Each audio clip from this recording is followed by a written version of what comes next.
Live from the Global Regina Studios, the morning news continues. Here is Heather Anderson.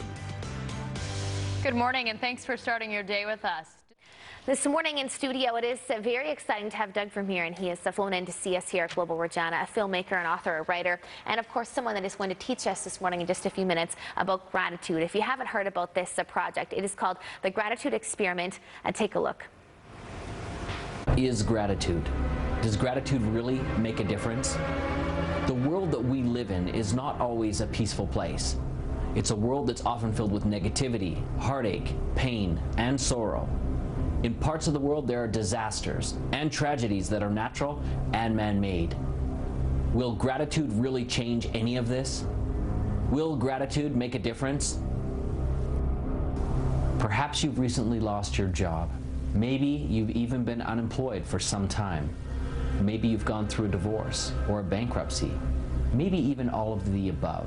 Is it possible to still feel gratitude in moments like this in your life?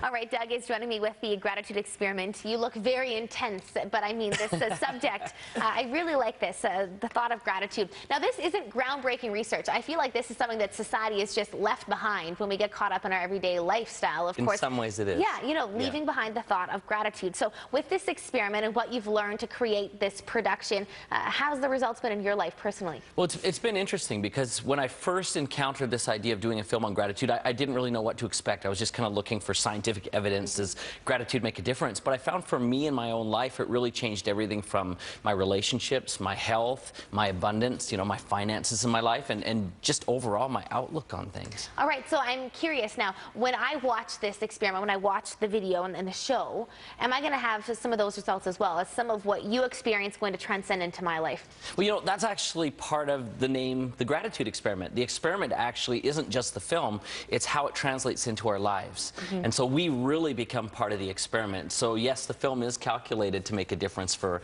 all of the viewers. All right, so I'm curious, those that have seen it, have been a part of the experiment, whether it be, you know, having their life taped or watching it, what have they been saying to you? Well, you know, it's interesting. We have a blog where people can report back some of the experiences that they've been having. And we've seen everything from, you know, parents having improved relationships with their teenagers. We had a fellow who got fired from a job that ultimately found something even better. We had people who were on the verge of, you know, divorce and challenging relationships. We're able to heal some of those things. It's just been incredible to see the results that we've seen. Now, one of your slogans, one of your lines is ignite the spark that changes everything. And you resonate to that with the experiment, with the blog, with the website. You, of course, want to keep passing this on. And is there a message behind that? I mean, that's a really nice line, but what's the real message behind that? Well, I think one of the definitions, if you will, of gratitude is to find hope for the future. You see, it's not just about appreciating what currently is, but it's also to have a hope for the future. And so when we do begin to see things in the future differently and we start to process them differently from a new perspective, all of a sudden that spark does ignite everything. It changes the immediate of what we're experiencing now. I love this. You are so contagious. And of course you are, because you went through this great experience in your life. Now, if people want to be a part of this experiment, watch the show, how can they do that and find out more information? Well, right now you can go to thegratitudeexperiment.com on the website and you can download it there. And then we're going to a variety of cities and we're showing it in a handful of theaters around the world as well. And of course, we bring many of the speakers and teachers from the film with us when we do those events. I love this. This is quite an opportunity. I know you also have a Facebook page, so all this information is there. Doug, thank you for sharing this experience, and good luck here in the Queen City for the few short hours that you are going to be here. And of course, good luck with the project as well. I really appreciate you having me. Still to come on the morning news. A lot to get to.